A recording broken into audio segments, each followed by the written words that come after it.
It's simple, really. Great stories with a good cup of tea. It's the Tea with Mike show.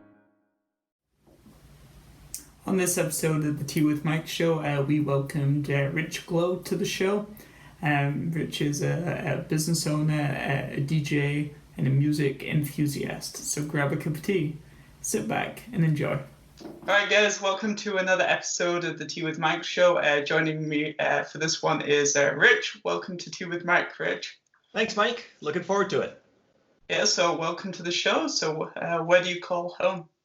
Well, I'm in Red Deer, Alberta, so lived here since I was 5, so this is pretty much what I know. My father was with Safeway way back in the day, and by the time I was 5, I had lived in 6 cities, and he got sick and tired of that at about the same age I am now, and we've been here ever since, so this is home for me. Okay, because he kept moving between different Safeways? Exactly, yeah. By the time I was 5, I had lived in Lloydminster, Saskatoon on 2 separate occasions, Winnipeg and North Battleford, and then ultimately Red Deer. Awesome. And then, so do you want to start by telling everyone a little bit of a broad overview of what you do? Yeah, so there's a wealth of things that we partake in day by day. So one of the primary industries I'm in is retail and grocery. So back in 2005, we opened our first store in Black Falls. And about 5 years ago, we opened a second store in Penhold. Now, through everything that we've got going on with our other businesses, it just became a little much. So we sold Black Falls 2 years ago this month. And I've been in Penhold ever since day by day. So I'm in grocery by day, and by night we have a couple of events companies. So we have Alberta Fun Casino, which is a corporate and private party entertainment casino where we bring Vegas to you. So we bring slot machines and casino tables and lights and sound effects. And we actually have over 20 hours of live recorded audio from the casino floor in Las Vegas, just via iPhone. And we just set it up on top of a slot machine and sit there for hours on end and get audio. And so we actually pump that into our events and create experiences. The other part of our events industry is, of course, glow. So we do glow-in-the-dark furniture, glow-in-the-dark bars, cocktail tables, glow-in-the-dark swings for photo ops. Basically anything you can imagine. We actually have couches, love seats, sectionals that are all glow-in-the-dark. And then, of course, I DJ. So that's kind of the completion to our events. So we can take care of the audio, we can take care of the visuals, we can take care of the experience, the entertainment, the music. So that's me. The photo booth we can take care of, and then we can also take care of the food through our grocery business. So wow. Basically a client can call us up and get an event taken care of from start to finish and only have to ask us to do it. Nice. And then, so you started working in retail at a very young age. I believe it was 8 years old. So that's, first off, that's a very young age to begin work of any type.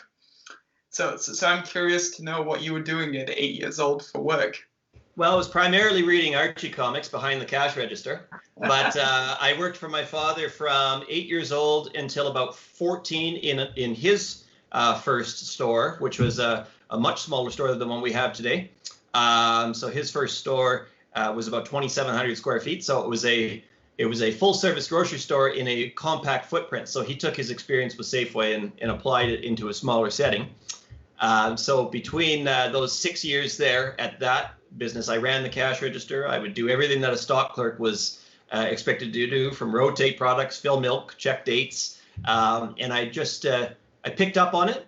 I left for a few years the industry to go off on my own and went to manage United Furniture Warehouse store. And then I went on to manage a Leon's location, and then jumped back into my own business, and we began to open up businesses ever since. So the corporate structure is a very structured world, but it wasn't necessarily for me. I like the challenge of creating my own successes and learning from my own experiences. So it's a much funner environment, and I haven't looked back.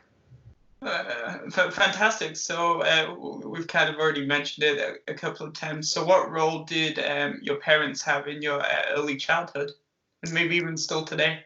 Yeah, my father always discussed money, so we always had an understanding of how it worked, and it was very important to him.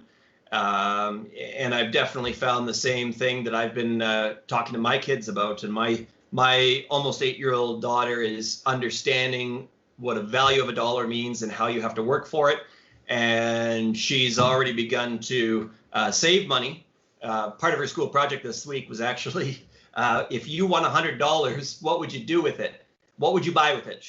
Was the question. And she had to write what she would do with it as part of her project. Right. And the answer that she ended up coming up with was saving it so it could be worth $1 million. So I put it into a compound interest calculator and figured by the time she is about 10 years past retirement, it would be. So it might need a little help from us, but we've talked about investments and that sort of thing at the young age that I was, and she is starting to show the same interest. So it's fun because it's something that not everybody has the opportunity to have those conversations with their parents, or maybe they're not as comfortable. But it's something that we always saw eye to eye with. So my father and I definitely to this day still give and receive advice from each other. Awesome. And then, so obviously, from an early age, you got a strong parent influence, which helps you learn from an early age some key components of life, like finances, which you're passing on to your daughter, etc. What sort of age did maybe your father and your family start talking about the importance of community? Because I know that's something that means a lot to you and is important to how you do business. Yeah, I always saw the opportunities that came to the stores when I was younger. Dad had a couple of small stores in the area at the time, and no matter which store I was at, he would get requests from for community support, whether it was food bank or Optimist groups or sports teams, and we had to sit and discuss those even at a younger age, which ones would be a priority and which ones we maybe had to pass on. And the ones that always took priority were the local events or local organizations, so that we could support the people that support us. So it took me a little longer to understand how that worked, what goes around comes around. And as I got older, I realized the importance of being able to supply, whether it's a door prize for a community-based silent auction or a food platter to a fundraiser. So those things were always important to us, and to this day we've applied it in my store. Pretty much everybody that comes in, as long as it's a local event or local group, I take care of. Awesome. And we're going to dive a little deeper into that in a little bit. And then, so obviously, looking at your father's store early age, and then by the time you reach 19, you got into retail management. Can you expand on that and how that opportunity came around? Yeah. So we were. At the time, we were business partners back then. He's since retired. But at that time, he was building his first mid-scale size store. And I had went and worked for the construction company that was building that building. So I actually had my hands involved in the construction of that store. And I realized very quickly that wasn't the industry that I wanted to be in, that I wanted to obviously maintain in retail and working with people. So when we opened that store, it really it took a while to get built. In the meantime, I had gone off and applied at a job with United Furniture Warehouse, who was bought out by The Brick about a year later, and we had really transformed that store in a short amount of time. So I took over as sales manager at 19 years old, quickly began implementing some things that I had learned over the years at a young age, And we turned that store sales around by 2.5 times in a matter of 4 months of me taking over. So it took me about 2 weeks to get the offer for the store manager job. And yeah, we managed to really bring that business back. And from there, I wanted a bit of a bigger challenge. And Leon's at the time was or still is, a large-scale operation. And I had gone there, managed the customer service department for about 3 weeks, then was given the assistant manager role, and then ultimately was offered a store out in Saskatoon. I never did take that job, which I was very, very glad that I didn't, because that was at the time that we were opening the supermarket. So at just shy of 20, I jumped back into the supermarket industry, and here we are 15 years later, and never looked back. So, like, how did you cope with the pressures of retail management at such a young age, and how did you like get people to believe in your vision? Like, because obviously there's a lot of different types of personalities and stuff, and I'm sure you got, why should they listen to you at age 19? Yeah, good question.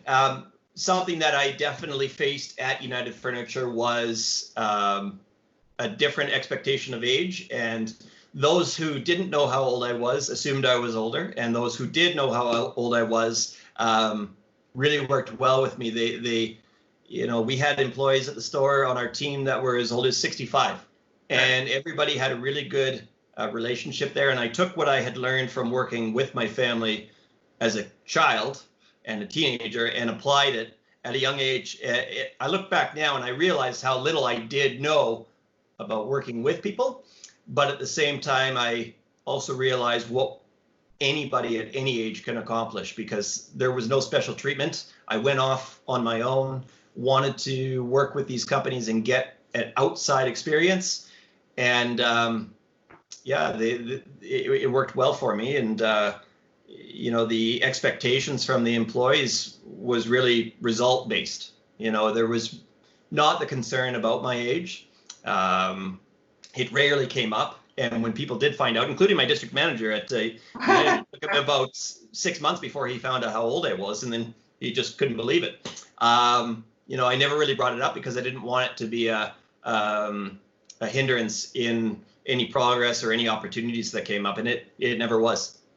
That's fantastic, and it sounds like you earned the respect, because obviously it's a very results-based industry. So if you're getting the results, it obviously doesn't really matter what you look like and how old you are, etc. Well, exactly. And applying what I learned from my father and my grandfather in retail, some of the things were creating a bit more of a family-based environment. So in my business today, we have 3 or 4 different family dynamics going on in the operations, where it's a mother-son or a mother-daughter and son, or you know, there are a lot of people that are relatives within the store, and we contribute that to the level of comfort that they have being in the store. We don't have the politics. If somebody has a question or concern, they come upstairs, they come to the office, or whether I'm on the floor, and we can resolve it right then and there. And you know, doesn't have to be a complicated process. And you know, what we've been blessed with is that I have had almost no turnover since we've opened the stores. Oh, wow. You know, in Penhold today, it's primarily team members from when we opened the store 5 years ago. Wow. How does that make you feel as the captain of the ship? Good. You know, it definitely speaks volumes to the level of comfort that the team has working in the store. And you know, I'm not perfect and we're not perfect, but at the same time, we create an environment that people are comfortable in. And I think that's the most important thing, is making, number one for me, that everybody always says customers are number one. And number one for me is my team, making sure that they're comfortable and feeling safe and in a good environment. And when that happens, our customers come first, because all of a sudden our team's focus changes from a task to level of service. So our customer engagement and customer experience in the store is very high. People know our team, they know our names, and that means a lot. It's not, you're not just a number, you're not just a transaction. Right. We get to talk to these people on a daily basis. Awesome. And then so we're going to talk obviously a little bit about COVID in a little bit on both sides, the retail first, and then obviously the DJ and almost the reverse effect it's had for you. But first, what are just some general challenges and opportunities of running a business in the retail space? Excluding COVID, you mean? Yes, and then we'll talk about COVID. For sure. Yeah, it's a wild industry. You know, I've seen it change. I've been in the industry more than 20 years, and I've seen it change drastically over the years. You know, you look back in the 90s or the 2000s, and everything was very service driven to a degree. But the competitive nature of retail has definitely changed with online, you know, ship and click, Amazon, all that sort of thing. You definitely have to earn your sales nowadays. You're not just going to be able to set up a retail shop and expect people to come in. You have to provide an exceptional experience or exceptional service to keep those customers coming back. So we've seen everything from the margins change, and I mean, the margins have gone so far down in retail, but at the same time, you have to adapt and you have to be creative. And that's the nice thing about having my own store is we don't have to go with a corporate structure, such as my old days where there was a plan and you stuck to that. If we find a deal on whether it's Power Wheels cars or camping chairs or barbecues or office chairs, we use that and sell them in a supermarket. And that is very uncommon in our industry. And we call them in and outs. So we take every opportunity that we can. You know, one of the latest items that was really great for pulling people in was the Baby Yoda, the child plush doll. We're a supermarket. I saw some social media posts about that. I was following it a little bit. Yeah. Yeah. So those are the exact types of things that we try and do differently to bring customers in. And I have had the fortunate opportunity to see over the last, this go around, I guess, 15 or 16 years, how that works. And for the most part, I know what people are interested in and what they will want to buy. And, you know, we always come out with those items at a great price. We don't take advantage of the child, for example, the Baby Yoda being one of the hottest items of the year and jacking the price up. We sold it for a great price that was to be expected from that product. So those are just one of few ways we try and stay on top of the game and, you know, following trends. So we've got one of the largest coffee selections in the country. We are well over 300 flavors of Keurig K-Cups right now, for example. And that was something that I set up about 7 or 8 years ago. I saw on Facebook all my friends were getting these Keurig brewers. And, you know, I thought, well, there's a lot more varieties that we can pull up from the States. So we just started ordering from the States, bringing product up, and we quickly had to transform the store and actually create sections for these sorts of things. So we've had coffee sections and Dutch food sections and British sections and, you know, a lot of different products that people don't expect from a small town supermarket.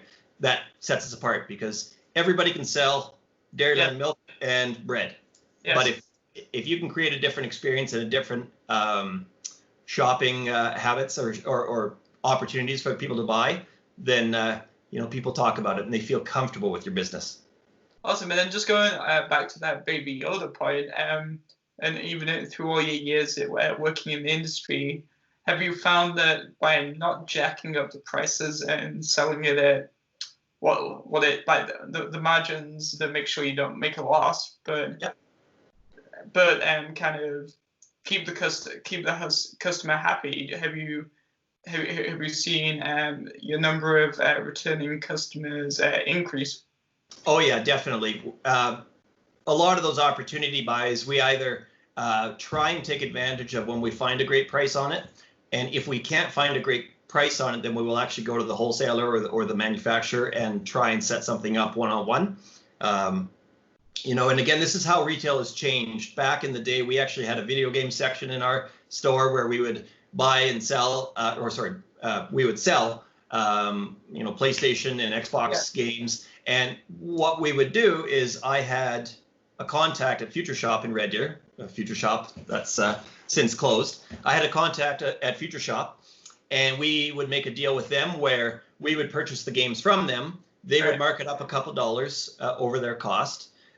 It would be extra sales for them. We would sell the product, and if we ever didn't sell through, we would just bring it back and they'd return it for us. So it allowed us to sell it at the exact same price that Future Shop or Best Buy was selling it for, but it also meant that we could buy the product locally, support people in Red Deer at their industry, and build good relationships doing that. Awesome. And then, so how important is networking and good relationships in the retail industry for suppliers and distributors, etc.? Yeah, it's definitely something that I grew up around. So I always heard these names of people for different companies, and the nice thing about a lot of our suppliers is there hasn't been a lot of turnover over the years. We've got chocolate bar reps that have been with us, been servicing us for 20 years now.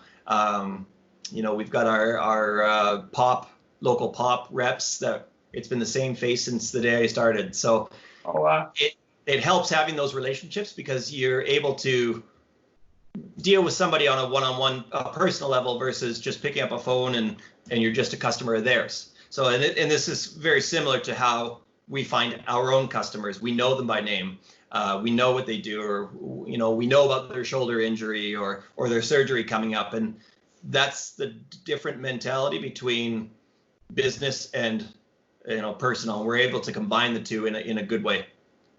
Awesome. And then, so I know community and fundraising is a big part of the store and its identity, its brand. So I know you do a lot of money, a lot of fundraising for the Red Deer Food Bank.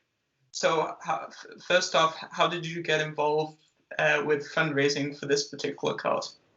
Yeah, so we've been involved with the Red Deer Food Bank since day one. They are one of our primary focuses. We always see a great value in working with services like the food bank that help people give them a hand up.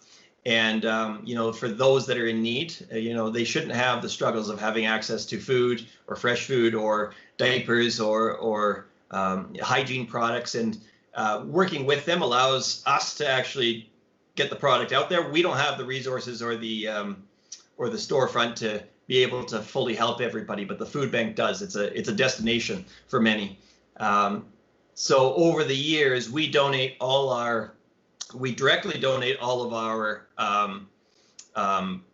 any additional frozen product that we have or excess non-perishable food items, crackers, canned goods, that sort of thing. But we also set up multiple fundraisers every year where customers can work with us, and we will in turn make the donation on the customer's behalf. And as well, in each one of those cases, for the most part, there's a match day as well where we will also kick in additional funds.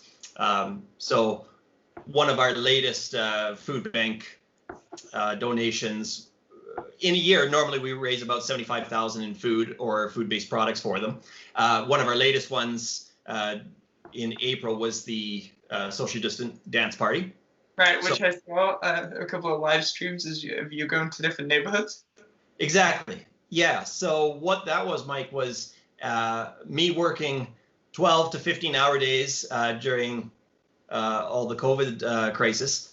And I needed something to do and something to get my head off work. So we did the fundraiser in a couple different parts. We did it in store, we did a food drive, and then we also did the social distance dance parties where for a small fee, or a small donation, I should rephrase, for a small donation, I would come by in the back of the pickup truck with a generator, speakers, DJ equipment, lights, and play a brief set on somebody's driveway. So we cleared that all with the city. We cleared it with the local police to make sure that it was all on the up and up. And so yeah, we did this not for profit, not for even advertising, Not once did we mention my company's names or Alberta Cubed or IGA or anything like that. We just did it to raise some money. So each time we set up, we would be able to get $400 or $500 plus. So by the end of those couple of weeks, we had $2,500 from the dance parties in support, another $2,500 that we donated in food, and another $2,500 that we were able to get with our community support through the cash register with our customers. So all in all, that was a $7,500 donation rate then and there. And as we kind of talked about before, that was about 18,000 servings of rice we were able to donate, just shy of 500 cans of tuna and canned fish and canned chicken, that sort of thing, and a few hundred cans of beans. And those are some of the items that the food bank needed the most. And the reason that additional food drive came up for us was because once COVID hit, all of a sudden, all the resources froze for the food bank. So people were stopping by or having items to get picked up. It was chaos. So their stock was quickly depleting, and we took that opportunity to try and get out, play some music, get my head off things, but also do something that was for the greater cause for those in need. Fantastic. And then also, not the main benefit, but the side benefit of a lot of these people stuck at home, like just having that little bit of normality, right? Yeah, it was really neat to see. When I set those up, I made sure to take the right steps to call the RCMP and let them know where I was going to be at. As well, I called the city and made sure that I'd be okay to play it on people's driveways. And they said, yeah, it's private property. Make sure to respect the quiet hours. And I said, well, I'm going to be doing this from 7:30ish till 9, at best. And they said, yeah, well, then there's really nothing to be concerned about here. So setting that up was certainly unique because of the circumstances. We wanted to make sure that there was no public gathering and nobody coming close to the truck. So what better way to do it than just use the microphone? So I would roll up. I'd announce this is a socially distanced dance party, and people would dance from their front doorsteps or their driveways or the front of their sidewalk. And it was really neat to see 30, 40, 50, 60 people all out on their front step. And there was times where I did it in front of apartment buildings, and you could see the entire wall of people from top to bottom just filled. There was times where people were driving by and stopping, and you saw a lot of really great feedback online, and a lot of smiles came of it. Sure, it's making a little bit of noise, but at the same time, we kept the volumes respectable. We kept the times short intentionally, and we tried to pre-warn as much as we could. So I'm sure there may have been somebody that might not have appreciated it as much, but those who got to experience it, the feedback was incredible. Fantastic. And so did you pick random spots, or was it all a little more organized? Yeah, to start, I did a couple just to get my mind off things. Originally, it didn't start as a food bank fundraiser. I just needed to do something. At that point, I think I was on day 45 in a row at 12 plus hours a day at the store because of the COVID crisis. Right. And I just needed something to put a smile back on my face. And I love music. I am surrounded by it at all times of the day. I'm surrounded by great people that help me with these events, and I needed to be able to do something that could get my mind off it. So that's how it started, and then it quickly transformed into an opportunity to do something positive. Fantastic. And then, so how has COVID-19 affected business operations on the retail side? Yeah, it's been wild. I mean, I've been in this industry over 20 years, and I've never seen anything like it. That's a given. I was scheduled to go to Las Vegas on what was it here? On March the oops, wrong way on the calendar here. I was scheduled to go to Las Vegas on March the 14th. Yep. And March 12th is when things began to change. March 13th is when everything hit, for the chaos at the supermarkets. And so I quickly, fortunately, canceled the trip to Vegas for multiple reasons, so that I could be at the store and support the team, and also so I wouldn't have had to self-quarantine for 2 weeks after coming back. So when that happened, we weren't necessarily fully ready. We knew it was coming to a degree because we were able to watch the news and see what was happening in other countries like Australia. But this is also not the first time I've gone through a health crisis. So I was able to apply what I learned from, for example, H1N1 on what some of those items were that would be people would be stocking up on. But it was nothing like the last one. You know, it was crazy. We got rocked, and as good as it was that our events stopped immediately for our entertainment companies, it gave me the full attention at the store. So on one hand, I went from working 90 hours a week to working more, actually, just in one business. So it was ridiculous, you know, the amount of demand that happened overnight. And when that happened, of course, that was a Friday. And by the time the trucks started coming again on Monday, Tuesday, Wednesday, they were already behind. And it was just a snowball effect trying to get product. So right. What would happen is our warehouse, for example, could pick about 90,000 pieces a day. The demand surged to 200,000 cases a day. So for every day that went on meant another day and a quarter delay getting it out the door. Right. And that didn't mean it was just going to be a day and a quarter delay. The trucks were getting 2 to 3 times the demand. So all of a sudden, within a matter of 3, 4, 5 days, we're having to restructure trucking schedules, and people are saying, you know, if a truck comes at 2 in the morning, we're going to need a contact number to get a hold of you at, because you just didn't know when product was going to come. So all of a sudden, once product began to catch up, we got rocked. And, you know, we were dealing with 3 or 4 times the amount of order sizes that we would normally deal with. So again, the blessing in disguise is that we were able to take my events staff, my casino staff, and my furniture staff, and we were able to bring some of them into the store and help us for the week or two. So what we would do is we would have our team at the supermarket stage the product, where they'd bring it to the floor, they'd put it right in front of where it needs to go, and then my event staff, because they don't know the layout, would just have to look within a 3-foot section and fill it.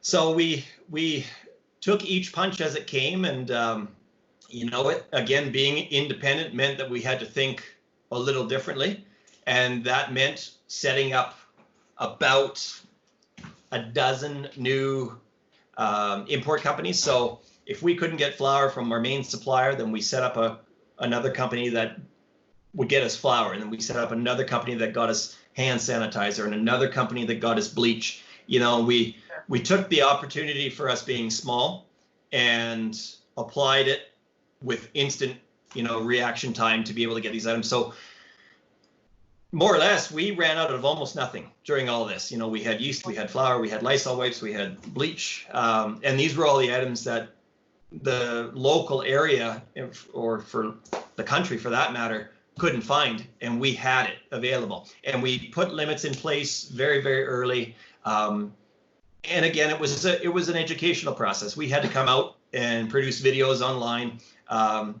and say, you know what, we are going to limit it to 10 kilograms of flour per consumer at this time, 2 packages of yeast, or 3 Lysol wipes, or 1 Lysol wipe, or whatever. And, you know, for the most part, it went perfectly, and everybody appreciated that we did that. There was a couple consumers that couldn't wrap their mind around, we can't sell them 30 packages of toilet paper. But, you know, being able to set up all those things really helped us get through. And one of the major things that helped us was local business. So we looked at it and said, who's suffering right now? And local business was the ones that were really suffering in mid-March.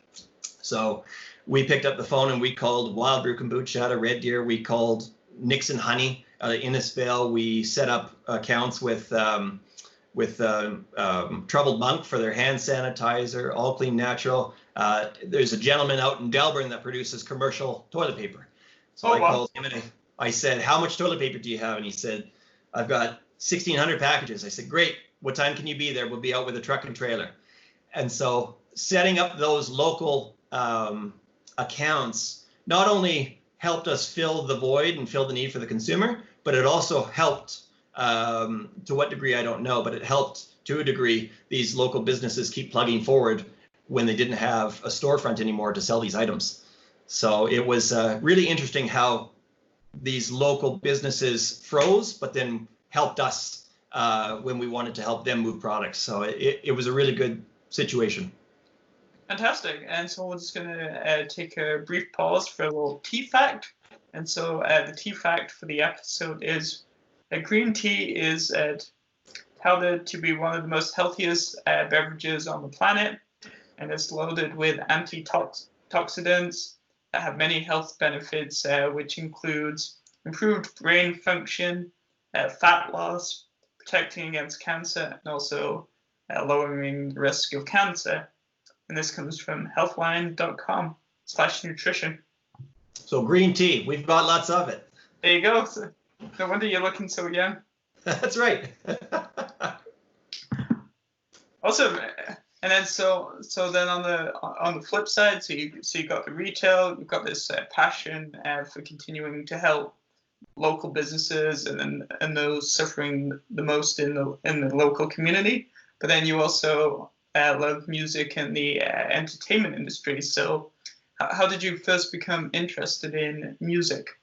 Yeah, so I've actually been playing guitar since about 10 or 11.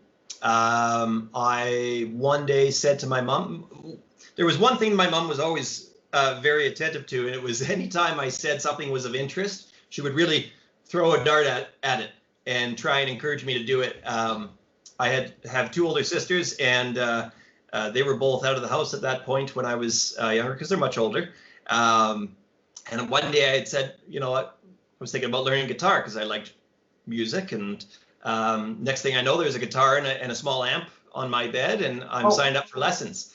So I took lessons for a couple of years, and I ended up going off and teaching for probably 5 or 6 or 7 years, teaching guitar until about, I would say, 23 or 24. I would teach at studios, and then eventually in the final days, I would teach in the basement. But the transition point was when my wife and I, we went to 11 weddings in 23 weekends one year. And something that I picked up at each one of those weddings is there was always somebody from way out of town that couldn't drink or couldn't drive, or they didn't know anybody. And I always had this passion for Vegas. So at that point in my life, I'd probably been to Vegas 5 or 6 times. Now it's well over 20. I've missed two Vegas trips already this year that were booked. But I said we should set a blackjack table up and people could just play for fun. And so that is what we ended up doing. We ended up calling one of my friends that was getting married in Hannah. And I said, you know, would you mind if we set a blackjack table up at your wedding just for fun? And she said, sure. And I was slammed. You know, we couldn't get away from it all night long. And we thought, well, you know, maybe I'll build a website and start marketing this. And at the time, it was a way for me to help pay the bills to put my wife through college. We had bought a house because she wasn't going to school. And with 2 weeks notice, somebody had dropped out of the nursing program, and she got the call and said, you start in 2 weeks. And I said, well, we're about 2 months from moving into our house, and we're going to need to, you know, supplement our income. Right. So that's exactly how we started doing it. So I started doing events where we would set up tables, and it quickly grew. So we grew 3 tables, 5 tables, 10 tables.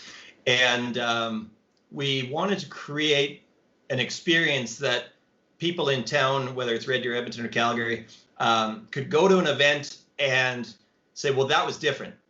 The one thing I always looked back on is if I think about my own wedding, you know, I can kind of remember a couple things about what we ate. I don't really remember anything that was said, but I do remember how much fun we had.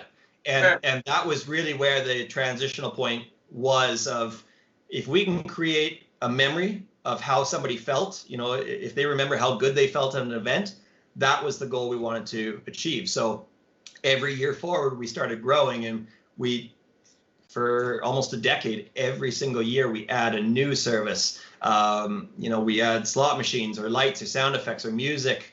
You know, we wear bow tie and white shirt and a black vest and look the part. And we will provide Vegas themed trivia and Las Vegas themed questions and bonus rounds. And basically it's something that people just haven't experienced.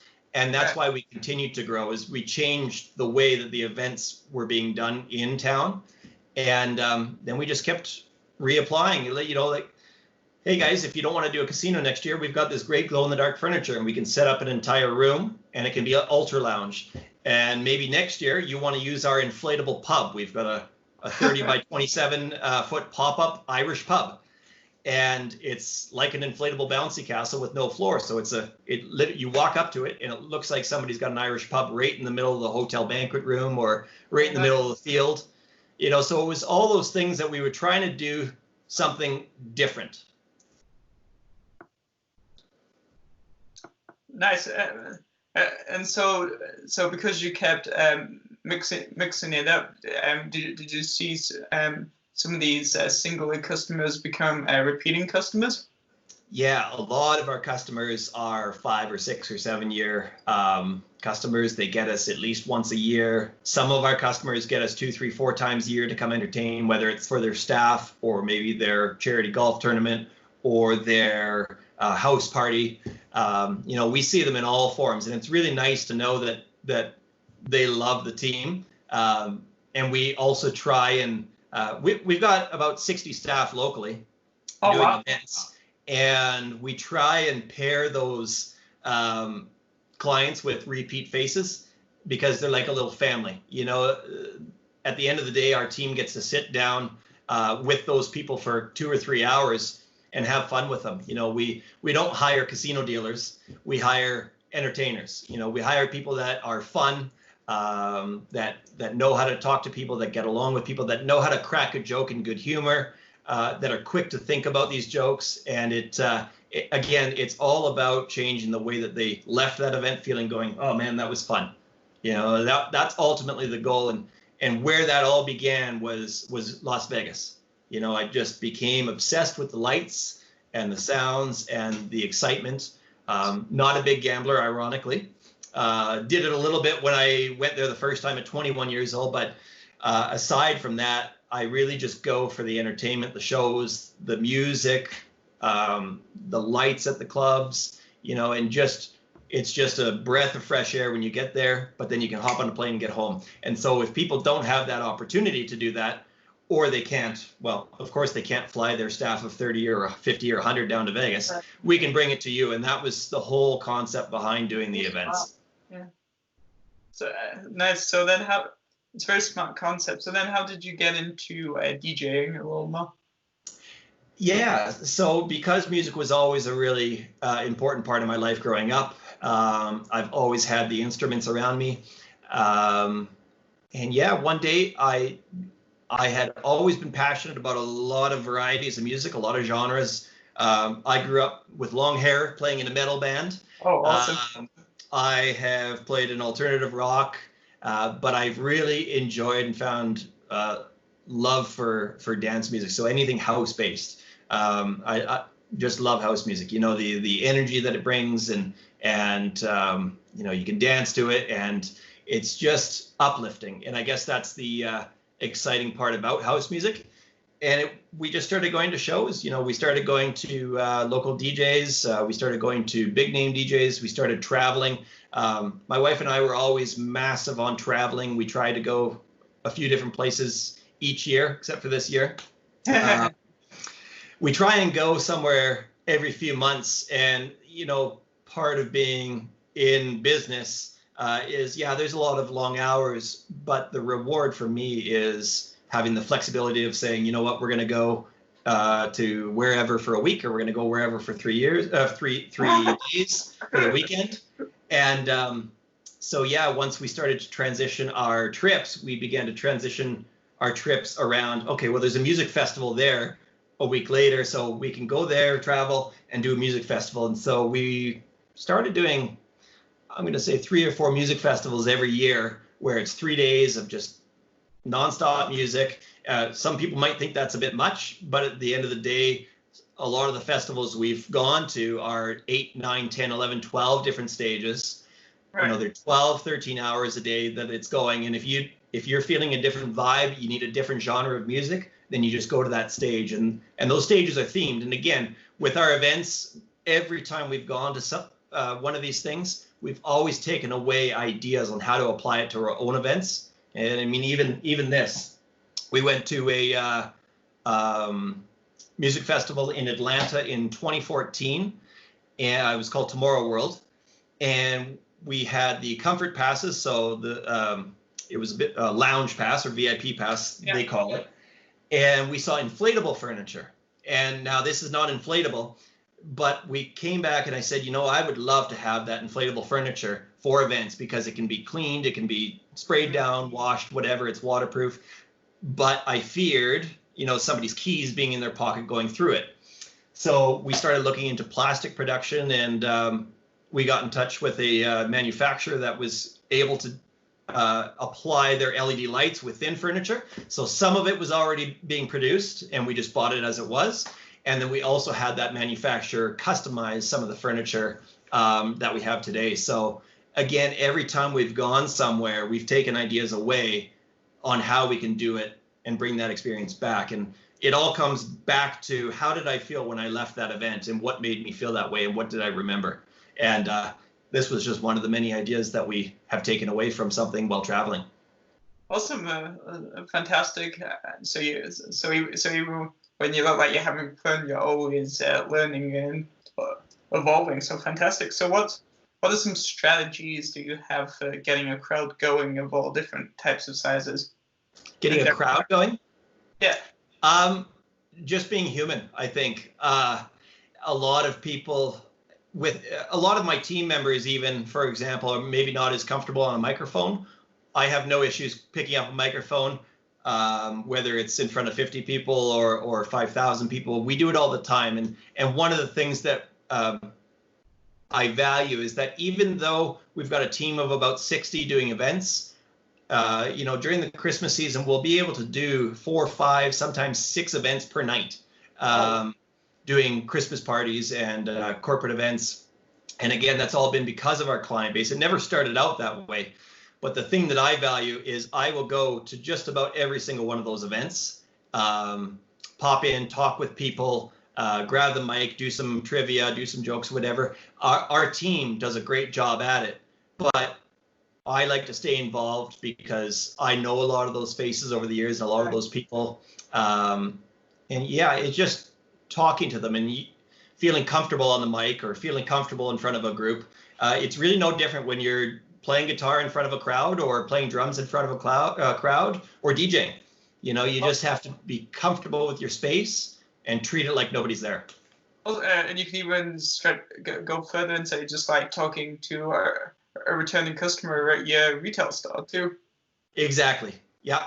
It certainly does. We're blessed that we have a lot of local advertisers, so to say, for us. We have a lot of people that share our updates for whatever business it is. They're like little spokespeople for us because they've either experienced our service, experienced the store, and it's great customers like that speak volumes over other forms of traditional advertising. The word of mouth is really, really strong.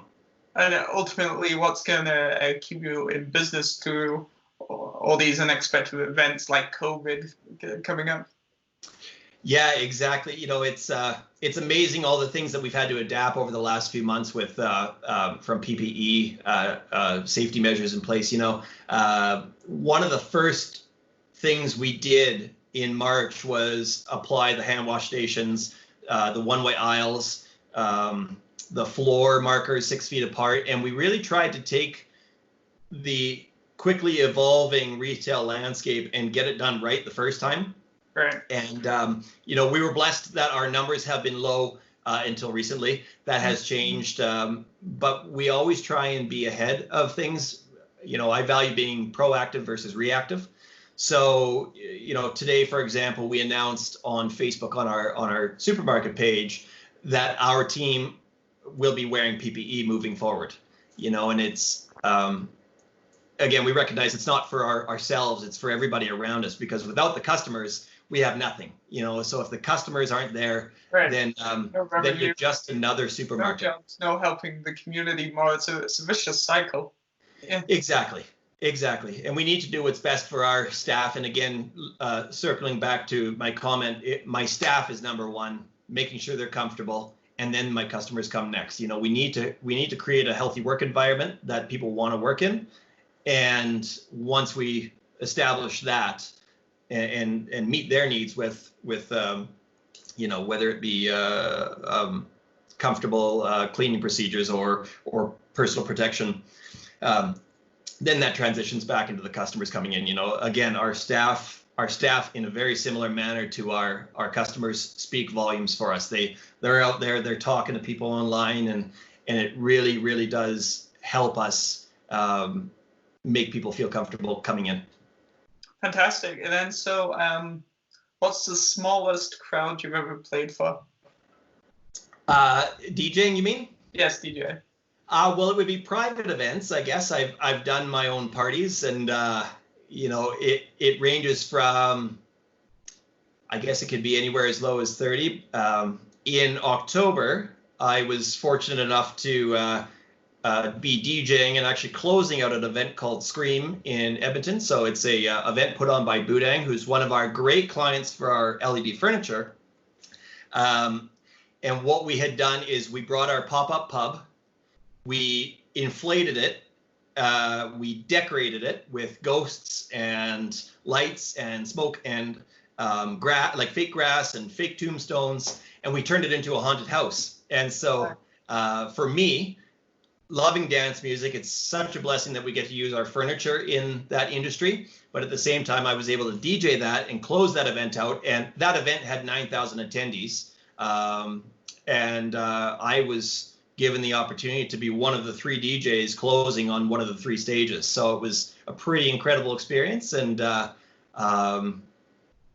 next week, actually, I was set to DJ at Chasing Summer Music Festival in Calgary.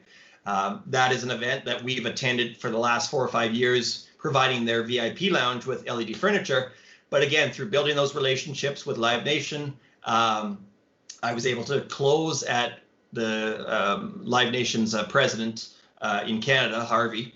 Harvey has a club in Calgary called the Ace, and I believe that's the photo you may have used for this talk. But that was one of those experiences that I was able to set up just through having the contacts and them knowing who I was. And so we put on a good show. We had a really good turnout at that event, and that just opened up the door into Chasing Summer. So Chasing Summer 2021, here's hoping that that's a go, and then I'll be there. It's really cool to be able to dance and see the faces on people enjoying your music and enjoying whether I'm playing my own music or popular music. It's a nice balance of both. Fantastic. And then, so you kind of started going down this path. So what's your favorite part about being a DJ? Music. Absolutely love it. Circling back to your question about sizes of events, if people are enjoying it, that's more than enough for me. It doesn't matter if it's 200 people or 500 people or 1,000 people. If people are dancing, that is what I love to see. It lets me know that I'm doing my job. And again, I like to get up there. I like to have fun on stage. I like to dance around, whether it's stand on the table, grab the mic. I don't talk too much on the mic when I'm doing a show, but I still engage with the crowd, and it's rewarding to know that they have fun listening to music. I would far rather do a small event for music lovers than a large event as just a DJ that's hired. So, I've really put my focus on doing specialized sets for house music, stuff that I'm passionate about, versus me playing music that I'm maybe not as passionate about. I'd rather change the focus to an event that is music based. Fantastic. And then, so what's the worst part about being a DJ? Well, fortunately, this is not something I have to deal with anymore because I don't really do as many private events, and I do more music festivals and house music. But requests, people yelling in your ear when they think you can hear and you can't hear. The reality is it's very hard to hear up there on stage when you're behind the speakers. And when you're doing an event that is based around music, you're not getting those requests because people are there to enjoy what you're providing, versus doing maybe it's a corporate function where somebody might want to hear Spice Girls and the next person wants to hear Drake.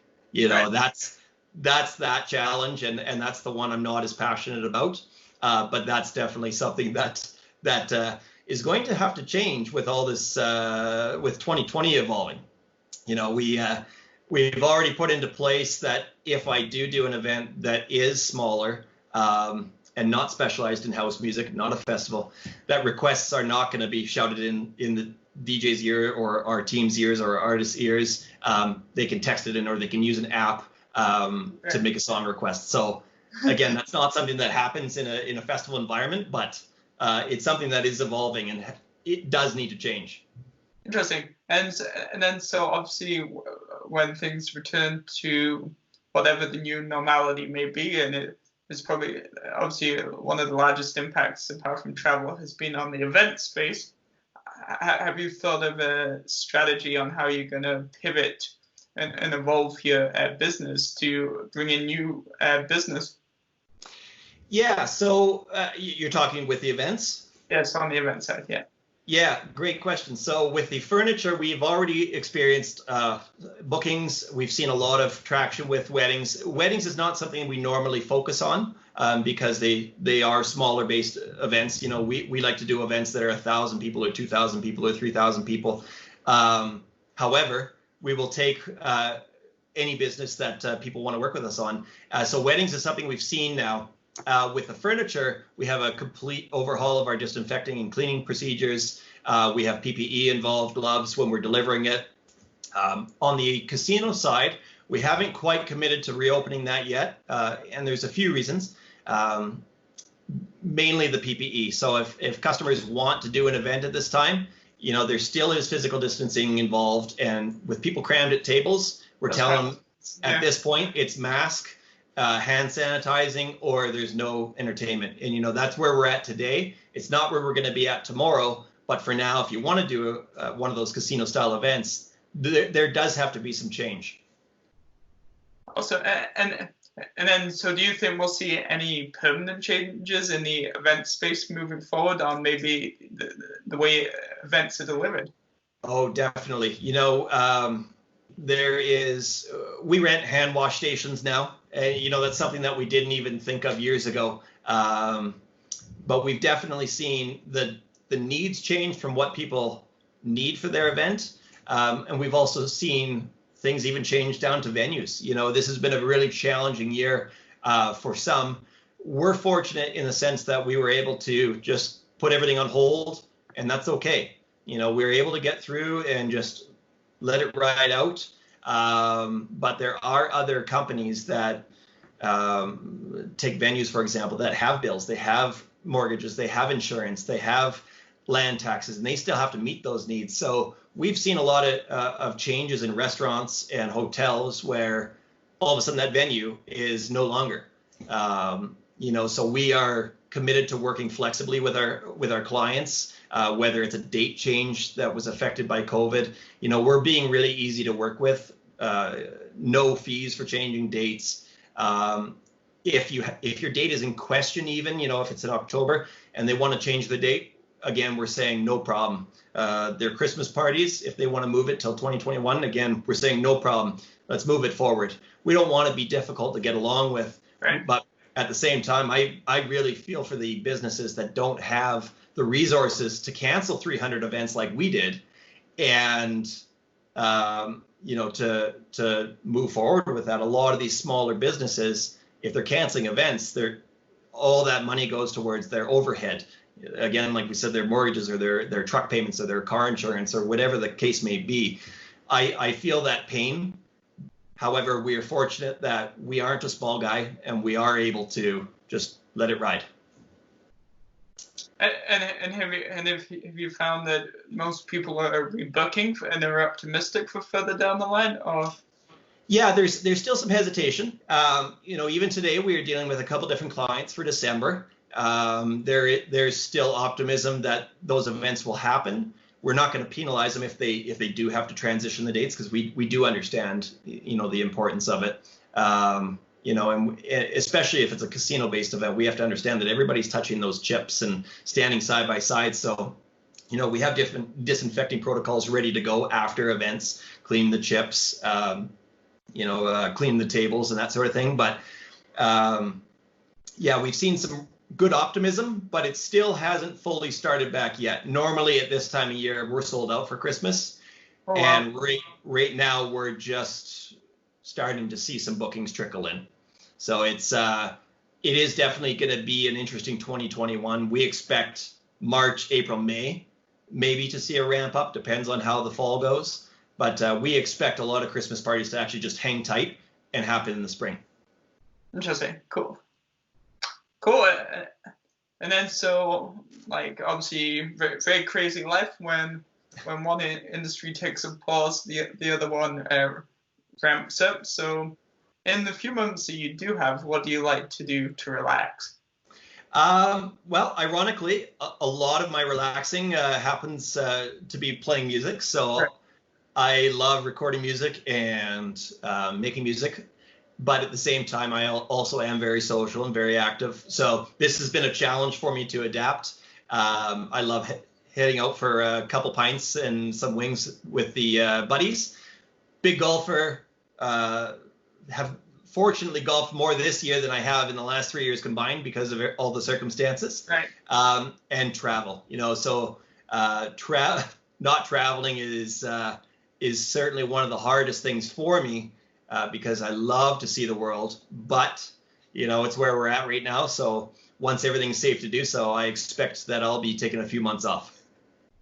Fantastic. And then, so as we come to the end of the show, I let my audience either leave the audience with, my guests leave the audience with a piece of advice, or they can also flip the table and ask me any question that they should choose to do so.